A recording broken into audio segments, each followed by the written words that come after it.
welcome to Taking a Peek. Oh my god! I was like, oh, the title's actually correct today. This is great. Yay! I'm We got a correct title. We're moving on up. All right. So today we have the fabulous Michael J. Doyle here with his piece, A December in Wortley Village. And we're going to be reading. Yes. We're gonna do a reading of a scene from it. Yes. Can I give a little bit of context to? Yes. That is what we need to start with. Okay. So I guess we'll start with just a quick question. Do you want me to talk about where the idea came from and everything else, or do you want me to? We can go into that afterwards. Okay, so just whatever we need for this scene, I guess. All right. So the context of this scene is that we have a young boy and a young girl, who are both from different faiths. So one of them is Jewish, so she celebrates Hanukkah, and the boy celebrates Christmas. And so they sort of become friends and basically decide to sort of partake in each other's traditions. And it's supposed to be kind of cute in a way that, two kids fall in love is, where they're all in love, but they don't know it because they've never experienced these feelings before, and it's all kind of new territory for them. And so this scene picks up where she had asked him, so the girl's name is Rachel. Rachel had asked James to meet her at a skating rink to do like a little bit of a Christmas skate. And and then she's just never taken the bus before, doesn't know where the skating rink is, but with the help of his friends, he sort of finds a way to get there. But then, as we will see, complications ensue, and that's pretty much where we're at. All right. Exciting. Lovely. All right. And without further ado, here we go. Exterior, bus stop, Highbury and Trafalgar, twilight. James waits at the bus stop with the map in his hands, studying it and Thomas's directions closely. The bus pulls up to the bus stop and the doors open, and James is greeted by a bus driver. He folds his map and tucks it under his arm. Excuse me, is this bus number 10? It sure is. Interior, bus number 10, twilight. James pays the $3 and the bus driver hands him a ticket. James is about to take a seat when the bus driver stops him. She senses an energy radiating from him. Is this your first time taking the bus? James is embarrassed and doesn't answer. Where are you heading, lad? James unfolds his map and shows him. I need to ride here. Up to Oxford Street. Don't worry about ringing the bell, okay? I'll make sure I stop there for you. James smiles. Thank you. James walks down the length of the bus and takes a seat. The bus begins to drive to the next destination. James stares out the window at all the Christmas decorations. Exterior, skating rink, night. Rachel is waiting down the street near the rink. She sees a man, the neighbor from earlier, dressed as Santa on the street, collecting money for the Salvation Army. Rachel, now viewing Santa in an extra enthusiastic light, thanks to her school friends, approaches him and tosses him some change in the bucket. Thank you. Have a Merry Christmas. You're welcome. Have a happy Hanukkah. The neighbor smiles as Rachel walks further towards the rink. Rachel approaches a bench along the perimeter of the rink.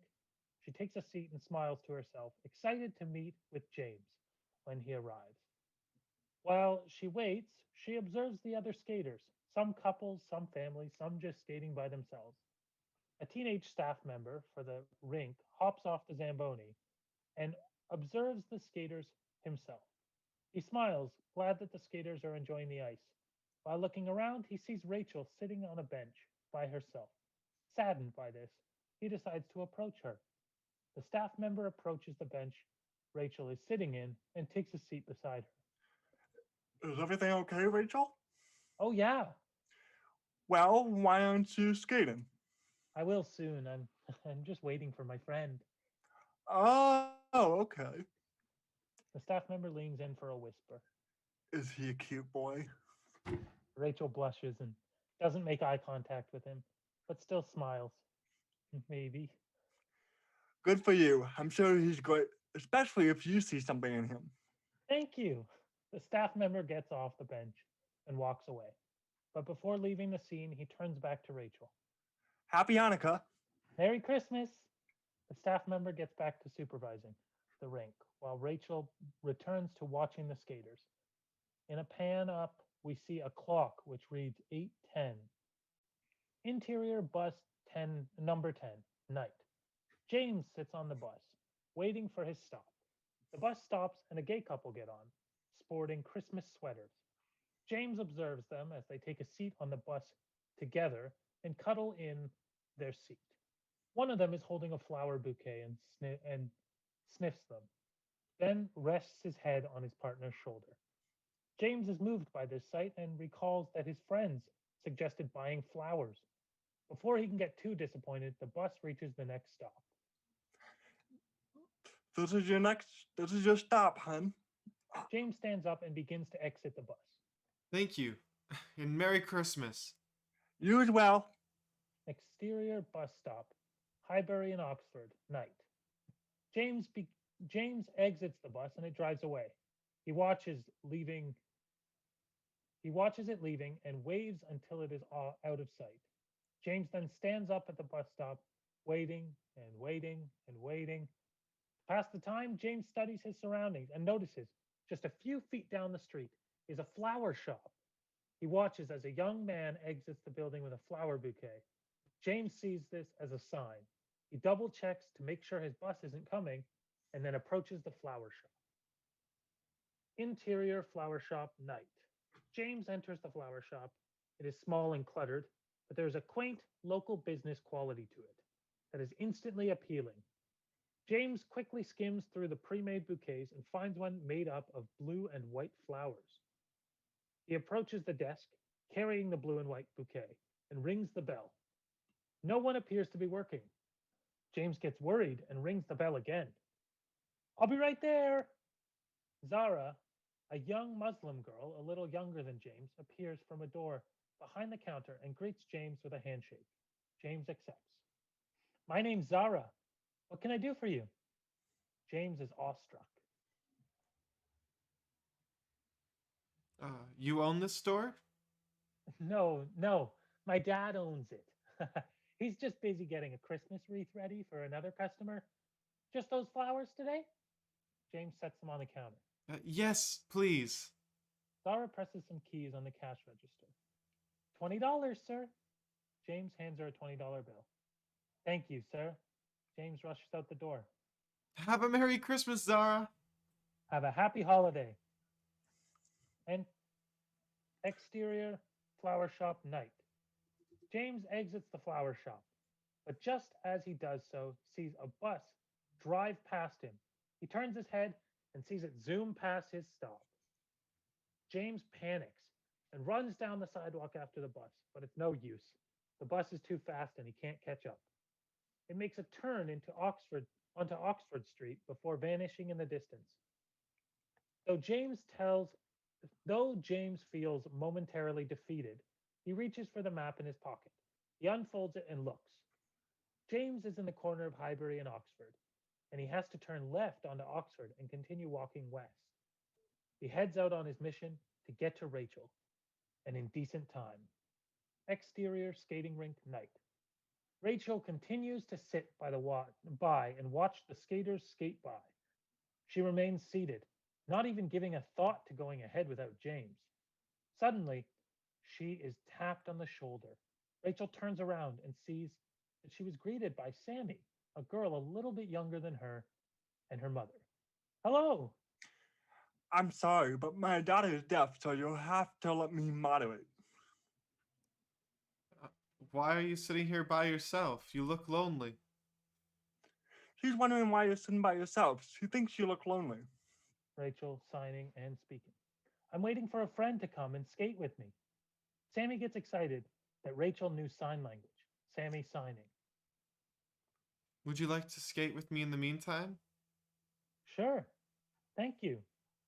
Rachel puts on her skates and helps Sammy onto the ice. Sammy's mother is overjoyed and surprised by the kindness Rachel shared, as is Sammy herself. Rachel and Sammy do some laps around the rink, while Sammy's mother sits on the bench and watches. Exterior snowy hill night. James tramples and drags his way uphill through the knee-high snow, wind blowing towards him. He tries to be as fast as he can, all the while trying to protect the blue flowers. Without warning, though, a gust of wind knocks the map out of James's hands. No! James tries to catch it, but slips and falls onto his back, damaging his flowers. He looks at them the instant he hits the ground. At first, he's sad, but then he gets back on his feet, determined to get to Rachel. He must get there. Exterior skating rink night. The clock reads 9:58. Rachel is back on the bench waiting for James, now watching only a handful of people still skating. Suddenly, the clock strikes 10. The bells toll, and the staff member for the rink directs people off the ice. Rachel sits in disbelief, but before she can begin to leave and go home, some broken and frozen flowers enter her peripheral sight. She glances up and sees James, bruised up and bleeding a bit. Rachel stands up and glances at the image before her. Clearly, someone went out of his way for her. Rachel accepts the flowers but sets them down on the bench. As the bells continue behind them, James begins to apologize for being late. But then, Rachel holds both of James's hands. James doesn't know how to react at first, but then sees the look on Rachel's face, the look of sheer joy, and he can't help but smile back. From afar, the staff member pauses, closing the rink, and observes. Pauses closing the rink and observes. He smiles, but then panics when he sees them about to leave together, holding hands. Wait! Oh, sorry guys. My internet actually cut out, so That's all right. I had to sort of check where we were. Yeah, that's all right. Have you found it? Yep. All right, go ahead. Wait. From wait. Wait! James and Rachel look back and see him waving at them. The rink doesn't close for another half hour. James and Rachel smile and get excited. Exterior skating rink night. James and Rachel skate together, the only two on the rink, under the glow of the Christmas tree. As the two friends skate, the flowers remain on the bench. A gentle snowfall begins. The flowers begin to collect white crystals from the air. The end. Oh, There we are. The end of the reading today. The end of the reading. All right. Lovely. Lovely. Beautiful little thing. Cute. Oh, thank you. I wish I had known sign. I would have signed out those parts. But I would have, yeah. I was like, do I sign out what I'm saying, or is that offensive if I'm just faking it? I think if you're doing it completely wrong, it would be bad. Yeah. I'm glad we just Let's. said it. I don't know sign language, but if you signed it wrong, Isaac, I would have been offended. Oh, okay. Okay. Yeah, just start saying "fuck you" all the time. I mean, oh, sorry. PG-13 show. Hey. Hey, this is probably the most PG piece we've done. All right. Dang Oh it. yeah. I was actually wanting to start with that. If we going into talking about the piece is very much compared to a lot of the other pieces we do, which have a lot of interest in being kind of controversial. I love how this piece just is nice and makes you feel good. There's not controversy. Well, much like the holiday season itself. So if I can get into it. Yeah, this is the time now.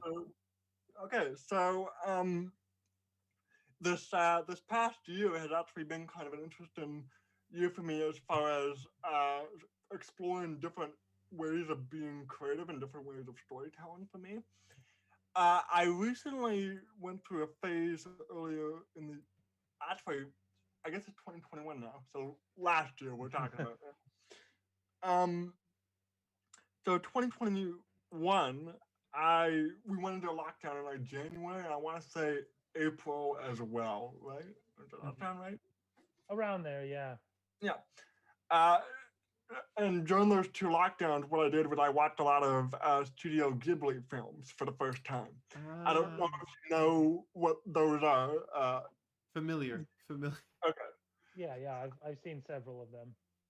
So for anybody who's watching and maybe doesn't know, they're like a Japanese animation studio. Uh, Basically, kind of like the Japanese equivalent to Walt Disney Pictures. Like they're huge in Japan, Mhm.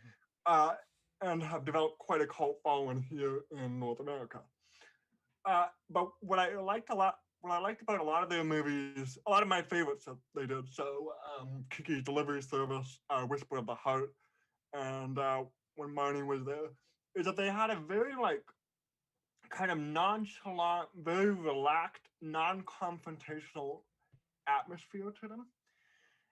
And what made that so appealing was that a lot of the scripts that I have written, a lot of the scripts that I think we see get made in the West, are kind of like built on interpersonal conflict, you know. And what I liked about watching these Studio Ghibli films, again, not all of them, but the ones that I enjoyed the most, was that there was no interpersonal conflict. Everyone that in these movies was just the nicest person, Mhm. and the conflict was more circumstantial. Hmm. And so I took it upon myself to write a script that was like that. If you notice, just in that piece that we read, everyone is just the nicest person. Yeah. Everybody is polite. Everybody, um, if they get a greeting that isn't necessarily for them, like a Merry Christmas or a Happy Holidays or a Happy Hanukkah, they still accept it because it is a nice greeting. Hmm. And I think you know what I appreciate too about because I think what a lot of the people working at Studio Ghibli was trying to go for, especially Hayao Miyazaki, who is like the big director there, is that they wanted to do movies about how they felt the world should be, not Mm. about how it is, but their world operates on how they think it should be. And that was also very appealing because I think that the real world sucks. I think we can all kind of agree on that. Especially At the least last now. couple, at least since 2016. But and you know what? I think that kind of because it would be one thing if I gave the characters like this big moment where they said like this is the point, this is why I'm the way I am. I don't think that would land it well. I think what Studio Ghibli does very well is that they have their characters behave a certain way, and then the audience sort of learns by example. Mm. And I think that is probably the most effective way of getting a message across. And so that's what I was trying to do. I was trying to make a film where everybody just kind of gets along and everybody accepts each other and everybody sort of takes part in each other's traditions. And there's a scene earlier in the film where James goes over to Rachel's place to celebrate Hanukkah. And I feel like in most uh, North American movies, they would do this whole stupid thing where, you know, he goes in there and he tries to celebrate Hanukkah, and then the Rachel's parents or whatever come in and they kick him out because he's not Jewish or something stupid like that. Hmm. And but no, he just goes over there and the family embraces him and they say, "Yes, come on in, eat food with us, light the candles with us, play the games with us." It's a very, and then you want to write a letter to Santa with our daughter? Yeah, go ahead. Mhm. It's like because I feel like I like the idea of everybody kind of embracing each other's culture. So Yeah. that's And really what I was trying to go for with this project. I'm glad that you said that because from my knowledge of your work, I was actually quite surprised. Because anybody who hasn't seen any of Michael's work, um, it's it's usually horror based. Yes. Um, so Yes, it I was is. going into this with the expectation I was gonna read something that was like dark, um, that was maybe gory, and then I was like, oh, this sweet this sweet kids like story about these kids is very uplifting. But seeing that you were challenging yourself um, to to sort of write in this style, I think you nailed it. Yeah. I think you really pulled it off, especially considering this isn't your usual style of writing. Um, yeah, Coming from you, Skye, that means the absolute world. I really appreciate it. Thank you. Um, honestly, and I've read more than what's on here. I read Yeah. everything that I was sent. It was several pages, I think 46. For our viewers, Um, yeah, this is my first time reading, so I'm following along with the viewers. Skye has read this before. um, and even the other parts. I don't know how much you want me to mention, um, considering we've only read this part on screen. go Go ahead, go ahead. ahead. Yeah, I think it'll The be rest of the piece, beneficial. the rest of the piece has it follows um, a similar theme, and at some point there's two diverging stories. There's the skating rink story, and then the card story. There's a whole letter to Santa plot line um, that ends up coming together at the end and cleanly tying itself off.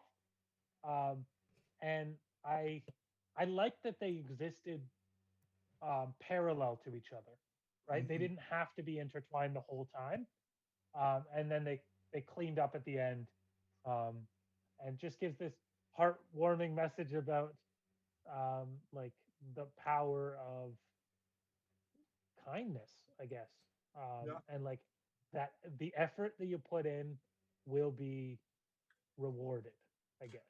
yeah. That particular idea of going to meet your person, like your partner or somebody that you are in love with, that was actually inspired by something that happened to me when I first moved to London.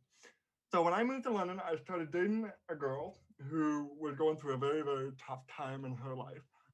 And she was having a particularly bad night. So I made a mission to go out and see her. And I didn't know the bus routes very well, so I got lost, and it was the middle of a snowstorm. And and literally, just like it was written in the script, I had to walk uphill, wind blowing in my face in a snowstorm, and I finally met with her. And like I had tripped and fallen, I was bleeding out of my face. Like, and she was like, "What on earth happened to you?" And I was here to comfort her, but yet I was like sobbing because I just had like a miserable time getting lost and everything. And it was, but it was, yeah. So I wanted to incorporate that element too, where it's sort of like, you know, what we the if something is the loving thing to do, no matter how hard it is the only right thing to do. Mhm. And that was kind of the overall theme that ties the entire film together. And it's a philosophy that I really strongly believe, and I really really wanted to make a movie about it. And seeing you guys had such a positive response makes me feel very very good about it. So thank you again. For, I I do have a question about this piece specifically. I'm wondering, do you have? I don't think I read about this. Um, is there a scene where Rachel sort of goes through that same journey, um, or would you like be opposed to adding one?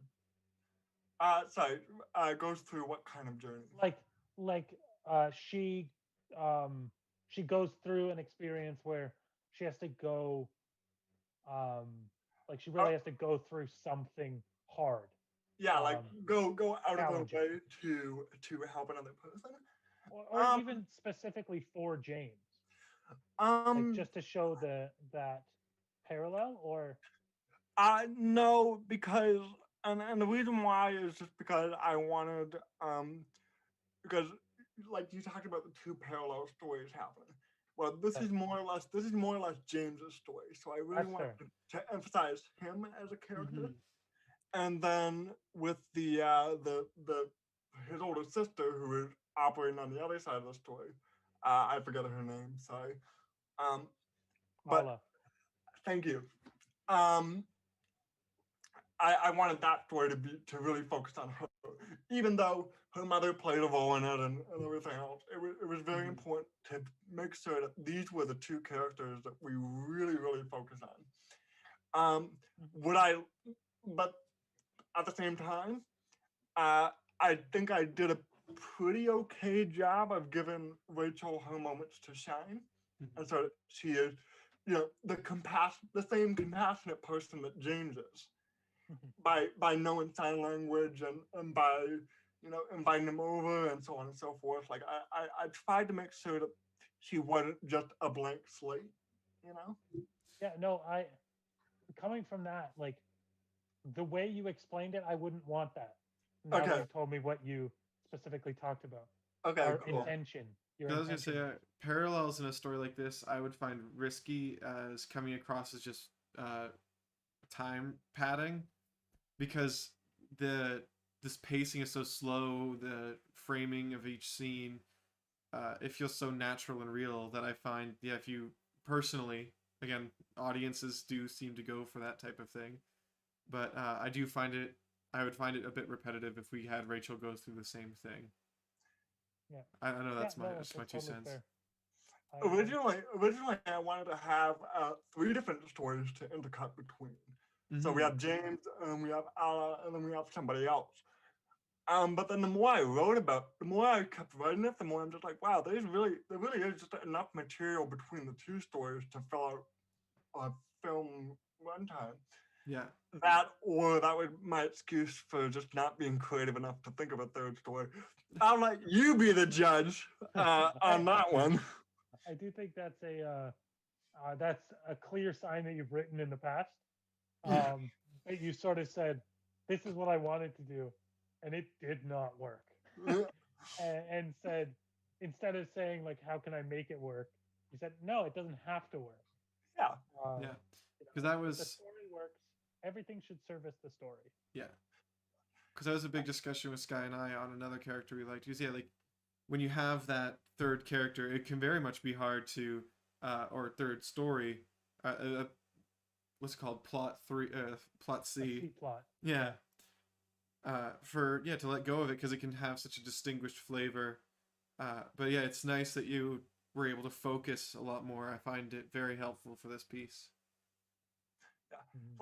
Like if I wanted to turn this into a TV show or something like that, Yeah. then sure, I could probably juggle three stories or shit, even make it like an anthology series where Yeah. each episode is its own story. And then the last episode it all kind of comes together. If I wanted to make it something like that. Yeah. It's like learn from the Spider-Man movies. No more than two main stories. You do not Yeah. need three villains all coming after. Spider-Man 3 had a lot of problems, but I will say that thematically, it all kind of comes together for me by the end of it. Oh, yeah. The We're theme of talking about the forgiveness. old Spider-Mans and not the new one. I'm talking about the old Spider-Mans, but Good, good. yeah, all of the Spider-Mans always fall into that. Do I need to mention Into the Spider-Verse? But we are coming up on the time to refresh the stream. I feel like this is a good moment to take that pause. So we're just Perfect. going to take a second, Michael, to All right. refresh our Zoom call, and we'll be back. Cool. We'll be right back, audience. Yay!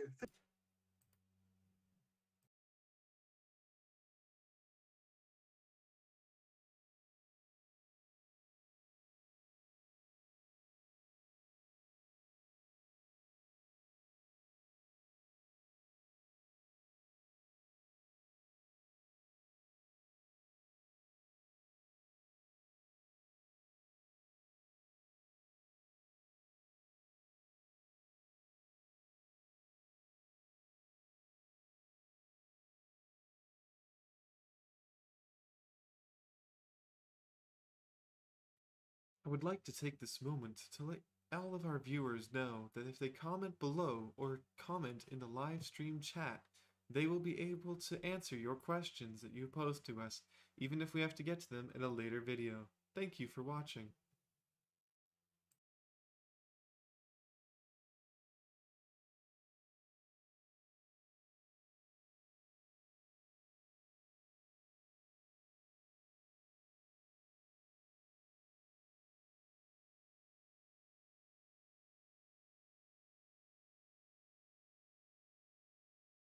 Hello, everyone. Hi. Hi. Hello, everyone. Welcome back. Before we continue, I would Yep. like to show off. So, my brother got me this box of weird ass sodas for Christmas. So I want to try Ooh. one of them live. Okay. This is called Gooseberry. and Not sponsored. Not sponsored. So I'm gonna try this live, and we're gonna see how good it is. Okay? Right.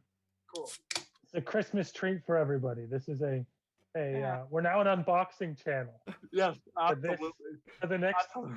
1 Yeah, minute, we just are so an we're clear. unboxing channel. The guest on our show is taking a moment. He's just taking a peek at this new drink. All right. Well, I wanted to have a drink with everybody. I appreciate this so hard on your hostile takeover. And to any, I don't know if you guys have a drink, but cheers to a happy new year. Cheers. Cheers. As I Cheers hold to my a label Happy New Year. backwards, so none of you can tell what I'm drinking, Not a sponsor. even though we all know what it is.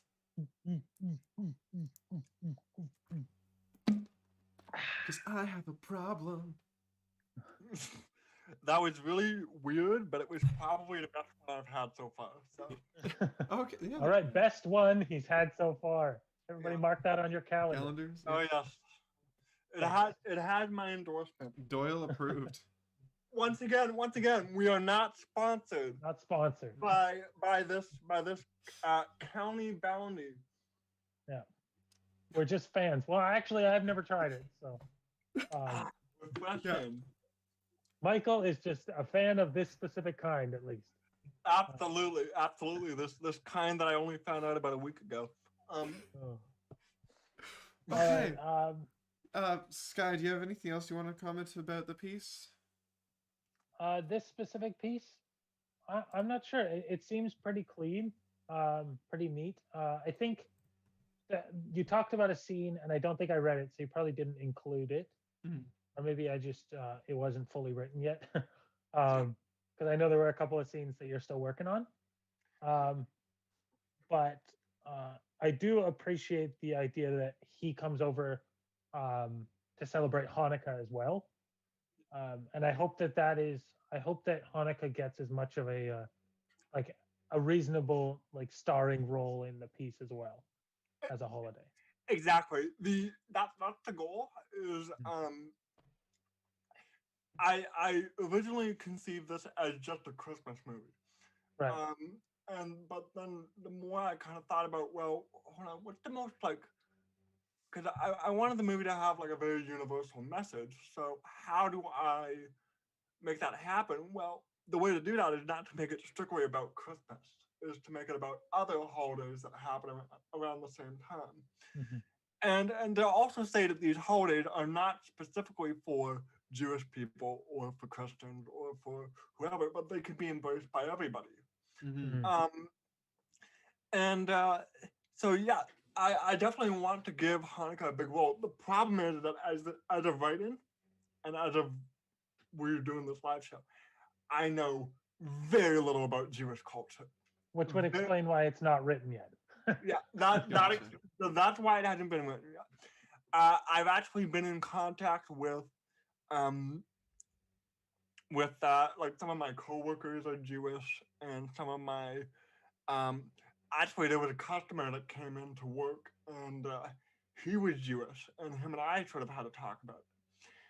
And because the other thing too that I want to stress and make very, very clear is that I do not want this movie to come off as anti-Semitic. That is my biggest Right. fear.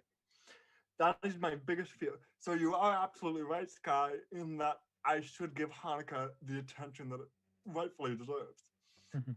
And but the reason why it hasn't in this, why I haven't been able to do that yet is because I just need to research it more and make sure that I get it absolutely right.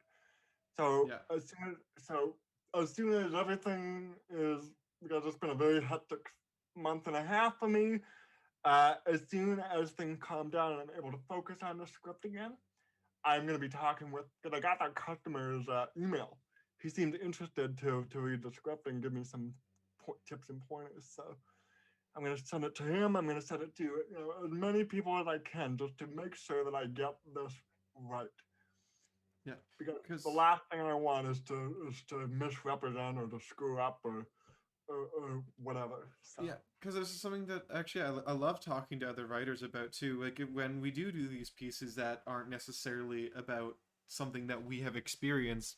Because like I wrote a piece, would you like some tea, about schizophrenia. Originally, it was more about mania and ADHD, but when I looked at the character and what the story was about, schizophrenia worked better. So yeah, I think what you did is the correct steps, is to go actually out to people who were either struggling with with schizophrenia, or in your case, find people who actually celebrate the Jewish traditions, and ask, yeah, like, how do I honor you in this piece? How do I make sure that the story, because I'm talking about your culture, how do I make sure that your culture is being represented properly and telling the story that your culture would want to tell about it? It's And also also, important. and also making sure that the message of um that you can celebrate your tradition, because it'd be one thing if I did not have that scene where James goes to celebrate Mm-hmm. Hanukkah. Because if I didn't have that scene, then it could very well be interpreted as, oh, you Jewish people, your traditions suck. But this main character is going to take this Jewish girl and bring her over to the side of Christmas. Mm-hmm. That's not what the movie should be, Yeah. and that's Well, not what the movie is.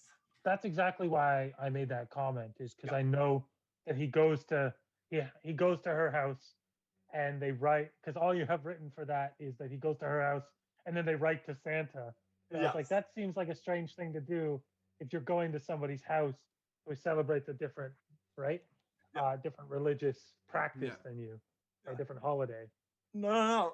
What I know about They're Hanukkah also, is that they do, light the candles, and yeah, they eat a lot of like deep fried foods and things like that. And they play this game, which I've read the rules for it over and over and over, and I still don't understand it. But I'm still working on that. I find that Like funny because yeah, I'm more familiar with like the reading of the Torah and the well, that was the other thing I wanted to be cautious of too. And one of the things I talked to this customer about when he came in, which is I don't, because when you look up like Jewish tradition, Jewish Mhm. Hanukkah tradition, it's it's all like the really really like hardcore like yeah, studying this stuff, yeah, studying scripture, and like I have to believe that a casual Jewish person doesn't do that. Just like a casual like Christian doesn't necessarily go to church on Christmas. yeah. So or maybe they do. I don't know. But I just want to Again, make sure. I can let Yeah. you know that I have met two people who were raised the same way I was raised Christian. They were raised Jewish, and they would, and that's why I liked how you made that comparison. Because yeah, for both me and that other person, my friend, who both would say we're casual about our faith in a way, because we don't go to church, we don't follow the traditions. And yeah, Right. like so I do want to say I know two people who would say that they exist and that this would represent them. Yeah. I would also caution, because it's easy. I'll tell you what I think you should do, and why. So, what I would do, where I would start, is I would get as much knowledge as I can from like the internet, right? That's where I would start. Yeah. Um, I would talk to people who celebrate Hanukkah and be like, hey, what do you celebrate? But also have enough knowledge that I'm not making them explain to me what Hanukkah is, Yes. right? Because you don't want to go up to them and and make it their job. Just be like, Right. hey, I heard you do this, and they're like, we do not do that. Right. Right? But also make sure that you figure out what children do, right? Because you're writing about kids. Yeah. So there are Mhm. practices that, especially like if you said that they get really heavy into biblical study and like sorry, Torah. It's the Torah, right? Yeah. They get heavy into studying the Torah, and but I figure they have to change that for children, right? They can't be. Well, I mean, again, like from my knowledge of yeah. Christian practices, anyway, um, like there needs to be some way to i- get the child invested, depending on the Yeah. age. So that would Um, depend on the type of Jewish faith that it is. So just like depending on the type of Christian faith it is, Yeah. some Christian families are super strict on like so the to stereotype the Catholic version of celebrating the Christmas holiday would look a lot different than say a Presbyterian or Pentecostal or any of the other types that are a lot more uh, less religious and more spiritual, right? A lot more your spiritual relationship with God. So I would imagine, same with the Jewish faith, you would have the same type, the Orthodox versus unorthodox, and all the others. So, Yeah. and once you have it written, once you've decided what you're writing, you've written it down.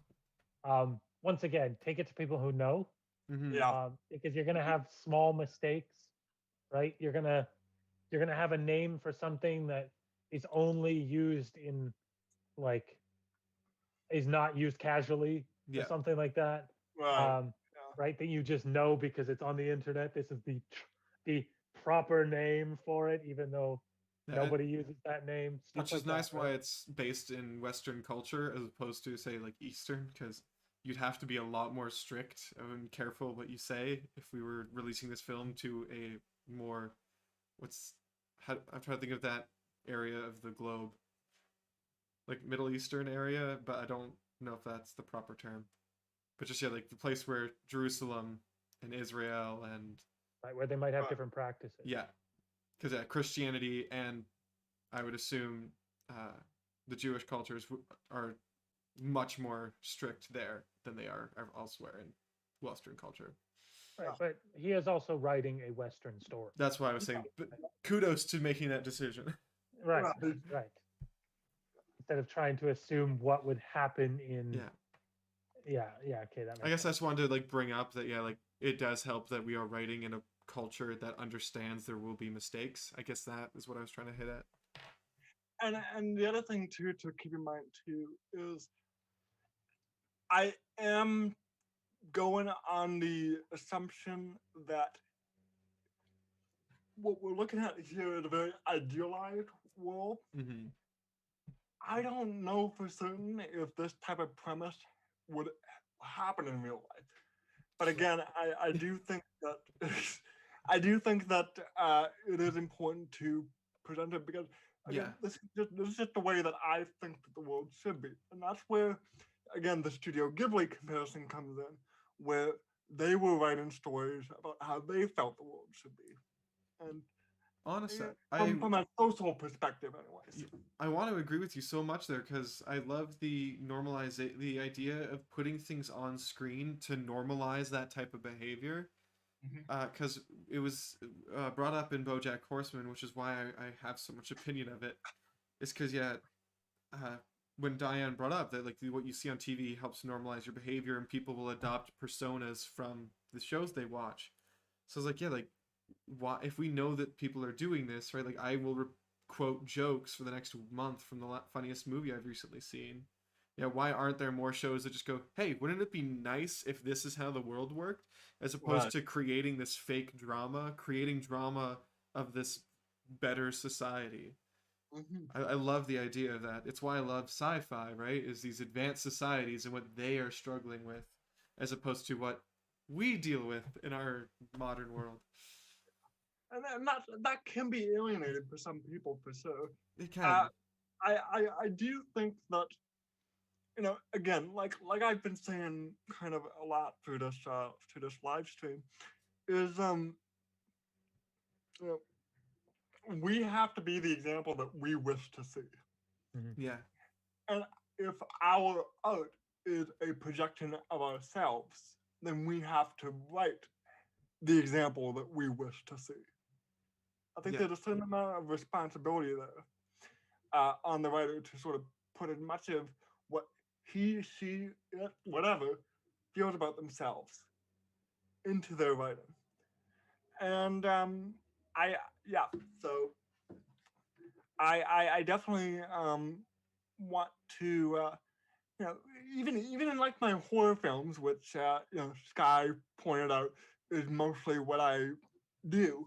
I try to make the main characters very similar to the characters in this film or in this piece that we read, where they're just unrelentingly good people, Hmm. and then and again they would just go the extra mile to help another. So Yeah. I don't Well, I think we've reached that time where do you have anything to plug at the current moment? Any links that you have? Instagrams? I wish I did because as I'm sure both of you know, I am working on a silent film right now called Mhm. Leatherbound. I am It's excited for this one. it is going to be a very hectic and daunting production to say the least. Um, but what I if I had like some kind of a Kickstarter, I would definitely plug that. I do not. I say, So where have you, how have you been distributing? Is it just the physical copies, or do you have any YouTube links for the Friday the 13th, or yeah, I will be I won't be uploading the movie to YouTube necessarily. It will be just physical. This okay, distribution is just uh, that that's later. yeah, Let me worry about getting this part of it done first. yeah, yeah. Just Um, curious if you had anything like yeah. that. Yeah. As far as other links go, you can follow me on Instagram at Michael J Doyle 97. That's where I post a lot of updates on what I'm up All right. to. My YouTube channel is Doyle Pictures. You can go over there. You can watch a lot of the short films that I've done in the past, including some starring the great Isaac, um, the sexiest actor I know. By the way, everybody get Isaac into your movies because he will do a great job, and he will do literally anything that you tell him to do. There may All be right. We some. can't promise the internet that. There may be some OnlyFans teaser footage somewhere in the They behind the scenes. they are very um, connected to their work. They Yeah. care about the work that they do. Yeah. Absolutely. I am dedicated to giving you the product that you desire. The product that I deserve, The product you Isaac. deserve. I am Uh, dedicated to the cause of theater and film, and that is the only reason I do these things. It has nothing that- for my personal gain. You're literally, telling yourself that. literally, the last short film I did, I said to Isaac, buddy, I want you to get on the ground and start barking like a dog, and he totally did forgot exactly about that. He did it. There was a time I almost fell on a dead cat. That was a fun one. Oh yes, it was great. That was wonderful. Isaac, I want you to say this line that I just wrote on the spot, but you can't do it without laughing. And then of course, he started laughing, and I beat him with a stick. He deserved it. Yeah. It's called in motivation, the beating stick. Well, Uh, that's a note to end on, isn't it? well, I was gonna say, should we ask the question? My favorite question to ask every artist we've had, and I'd really like to get your opinion, Michael.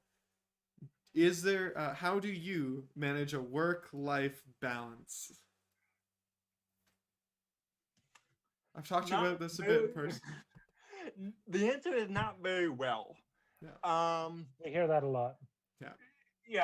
I mean, the problem is that when we're dealing with art, art is something that's very very personal, Mhm. and so, but it is work too.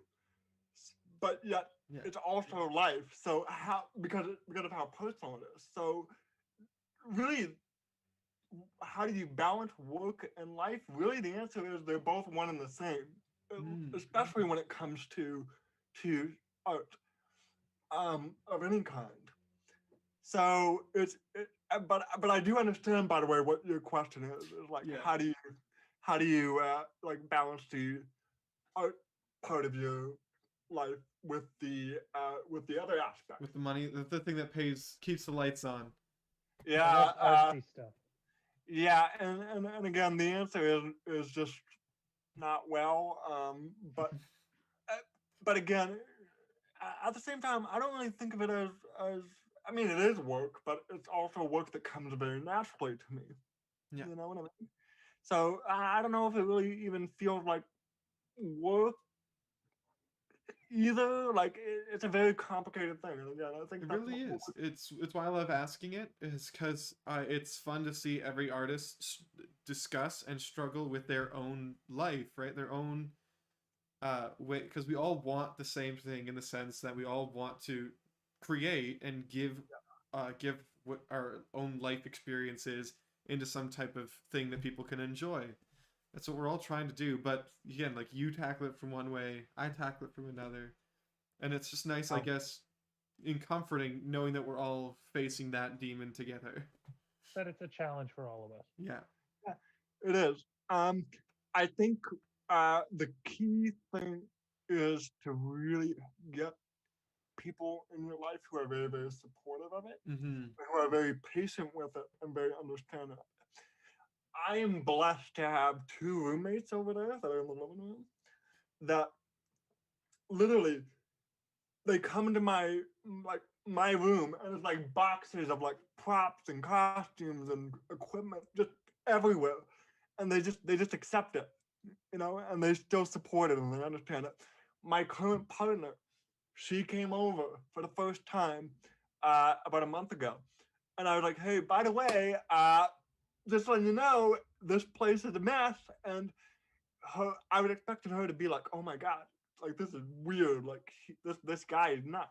Yeah, we've all been But there.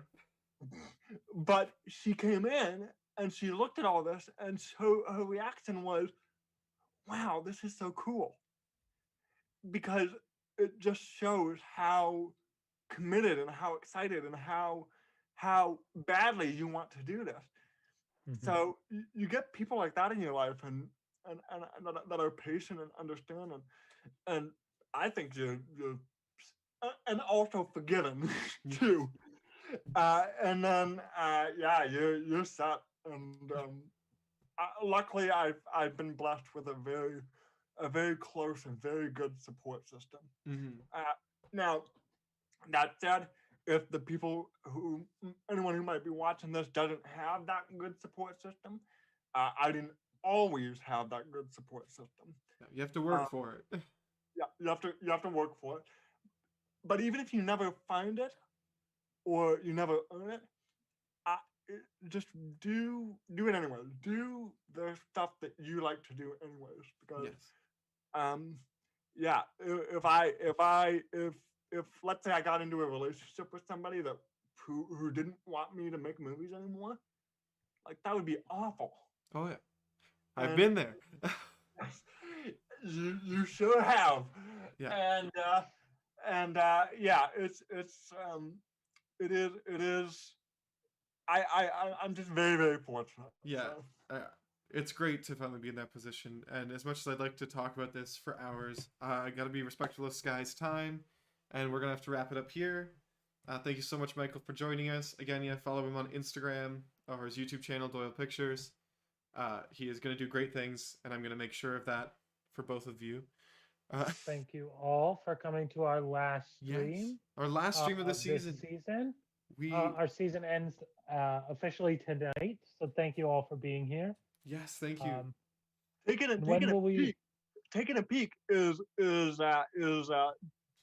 Doyle Pictures' favorite stream in the whole world. So everybody who's watching this needs to quickly go out and support them, and follow them on all the links and everything.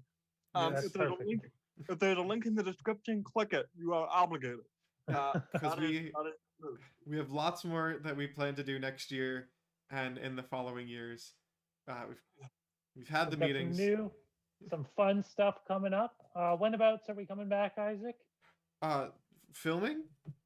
No, when will be Oh, like releasing? releasing content. Yeah, Yes. next season. When does it start? Oh goodness, you just put me on the spot Believe here. it was May.